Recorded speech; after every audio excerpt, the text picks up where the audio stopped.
परंतु बऱ्याचशा जिल्ह्यामध्ये आपल्या जिल्ह्यामध्ये बऱ्याचशा ठिकाणी सत्ताच्या निमित्ताने मला जाण्याचा योग येतो आणि त्यानिमित्त निश्चित आनंद वाटतो की कलियुगामध्ये सुद्धा ज्या प्रकारे आपण एक सद्भाव निर्माण करण्याचे काम करताय,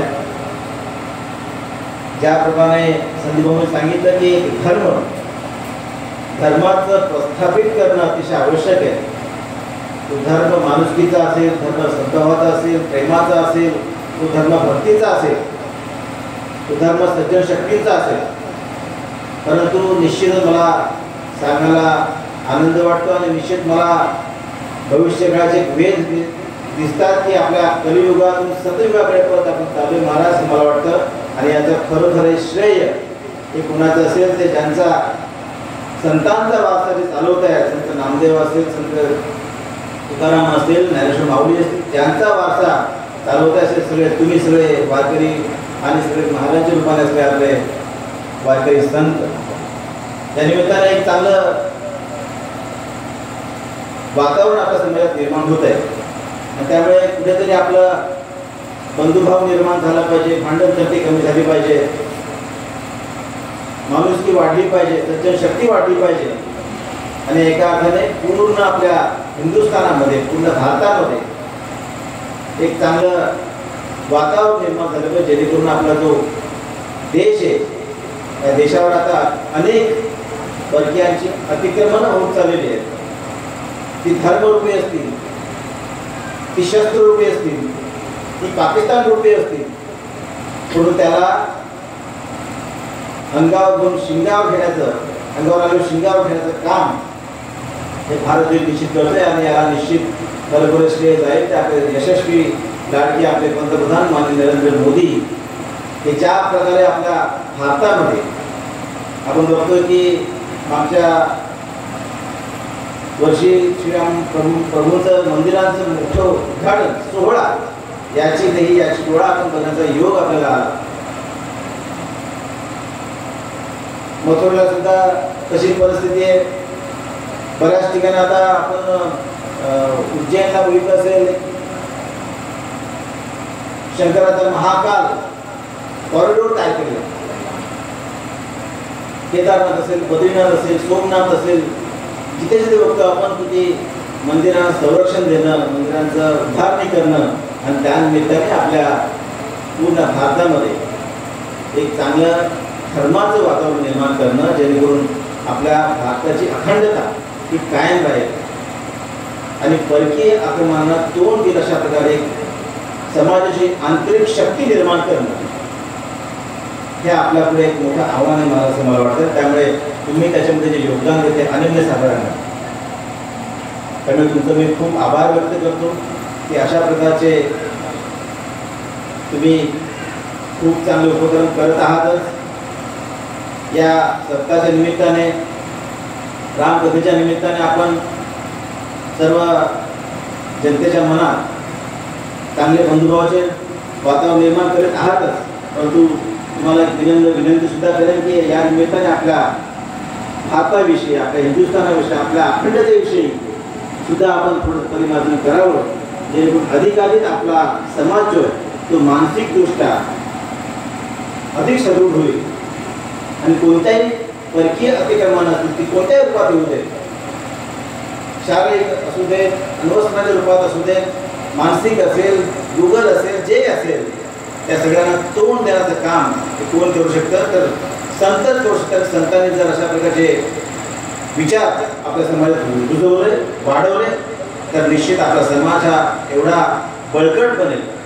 तर या जाती जातीमध्ये भांडून काय करणार? मराठा आरक्षण पाहिजे, ओबीसी आरक्षण पाहिजे, आम्हाला पेशामध्ये नोकऱ्या पाहिजे, फक्त याच्यासाठी भांडायचं. धर्मासाठी काय नाही, महाराज आहे, हे महाराज आहे, बजरंग दल आहे, RSS आहे, फक्त हे काम यानेच करायचं का? तुमची आमची पण जबाबदारी आहे. धर्मासाठी अर्थात देशासाठी प्रत्येकाची जबाबदारी, ती जबाबदारी समजून जर आपण काम केलं तर कधीच आपला धर्म होणार नाही. खरं तर खूप मोठं रावणामध्ये आणि रामामध्ये युद्ध झालं. कथा तुम्ही ऐकतच आहात. त्यांच्यापेक्षा खूप छोटा आहे, तरी सुद्धा उदाहरण म्हणून देण्याचा प्रयत्न करतो. प्रभू रामचंद्राचा आणि रावणाचं घनघोर युद्ध झालं. अखेरच्या क्षणी रावण घरातील पडला. रावणाच्या डोक्यात आलं की साला माझ्याकडे एवढी शक्ती आहे, मी देवांनाही पराभूत करू शकतोय, राक्षसांना पराभूत करू शकतोय, शस्त्र अस्त्र शस्त्र विद्या सगळ्याकडे माझ्याकडे आहे. मात्र ह्या मानवरूपी रामाने मला पराभूत केलं. नुसतं पराभूत नाही केलं तर मला आता यमसदनी जायचं आहे. प्रभू रामचंद्र त्याच्या जवळ आले. त्यांनी खरी तर इच्छा व्यक्त केली रावणाने की मला एकदा त्या मानवरूपी रामाचं दर्शन घ्यायचं आहे, अर्थात मला त्याचं थोडंसं हितगुज करायचं आहे. त्यावेळेस त्यांची हितगुज अगदी शेवटचे हितगुज मी सांगतो. रावणाने एकच प्रश्न केला की हे महामानवा, तुझ्याकडे असं काय आहे की तू मला पराभूत केला? रामाने प्रभू रामचंद्राने एकच वाक्यात उत्तर दिलं, हे रावणा, तुझ्याकडे खूप काही आहे, पण तुझ्याकडे तुझा भाऊ सुद्धा आहे. माझ्याकडे मात्र माझे भाऊ आहे, तुझाही भाऊ माझ्या बरोबर आहे. मला सांगायचं तात्पर्य याच्यातून जाणून घ्या, आपण भाऊबंदकीमध्ये खूप वैर करतोय. अरे 2-2 फुटाच्यासाठी 2-2 फुटाच्या जाग्यासाठी त्या पोलीस स्टेशनला जातोय. त्या पोलीस स्टेशनला पाहिजे तेवढे पैसे देतोय, वकिलाला पैसे देतोय. हे बाबांना करू नका. आपली भूमी संतांची आहे.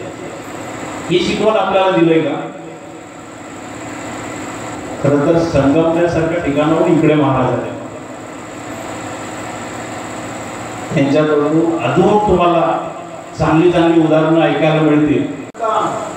आणि ज्ञानेश्वरी पारायणाच्या निमित्ताने आपल्या कार्यक्रमामध्ये उपस्थित असलेले त्यांच्या पायाला सतत भिगरी बांधलेली असते आणि दिवसातनं सगळे कार्यक्रम अटेंड करायचे, सगळीकडे जायचं, हरिनाम सप्ताह असो, कोणाचं लग्न असो, असे सगळे कार्यक्रम अटेंड करावे. आमचे खासदार, आपले सर्वांचे आदरणीय डॉक्टर हेमंतजी चौरासाहेब, आपले माजी कृषी सभापती आणि आपले जिल्ह्याचे नेते संदीप भाऊ मावळे, आमचे तालुक्याचे अध्यक्ष रवींद्रजी फडांगे, आदरणीय महाराज राहुलजी मोरे. आज या निमित्ताने मी एवढं सांगेन की मी बरेच वर्ष बालापूर या गावी राहत होतो. माझं सगळं बालपण बालापूरला पाटीलपाड्यात गेलेलं आहे, मुरू पाटलाच्या घराजवळ. आणि मला माहित होतं त्या काळची परिस्थिती फार वाईट होती. त्या काळची परिस्थितीमध्ये बालापूर किंवा वेलपाड्यामध्ये यायला लोकांना अशी बाबा कोण भेटेल, कधी काय होईल काय सांगता येत नाही, अशी परिस्थिती होती. परंतु बघा परमेश्वराची लीला किती आघात असते. तर थोड्याच काळात ती सगळी परिस्थिती बदलली आणि आज बालापूर आणि वेलपाडची लोक बाहेर जाऊन लोकांना तत्वज्ञान देतात. कारण ते माळकरी झाले, वारकरी झाले. आणि वारकरी हा पंथ अतिशय चांगला आणि अतिशय शुद्ध लोकांचा असतो की जे आपल्याला ज्ञानाने आपलं बरंच काही बदल घडवू शकतात. मला माहिती आहे की बालापूरमध्ये हातभट्टी म्हणा, दारूभट्टी म्हणा, काय चालू असायची. त्यावेळेला मी लहान होतो खूप. आम्ही होळीच्या दिवशी आम्ही इकडे डोंगरावर जिथे बाबाची चौकी होती तिथे येऊन राहायचो, कारण माधुरे काहीतरी त्रास देतील. पण आज इथे वेलपाडा बालापूरमध्ये एकही माणूस असं सापडत नाही की तो दारू पिणार आहे. ही परमेश्वराची लीला आहे. आणि आज आमचे कृष्णा वारगडे सारखे तरुण कार्यकर्ते या भागामध्ये निमित्ताने तयार झाले. त्या निमित्ताने आज महाराजांसारखी आदरणीय माणसं इथे येऊन आपल्याला जे श्लोक देतात, जे काही ज्ञान देतात, त्याचं सगळ्यांनी ज्ञानार्जन केलेलं आहे.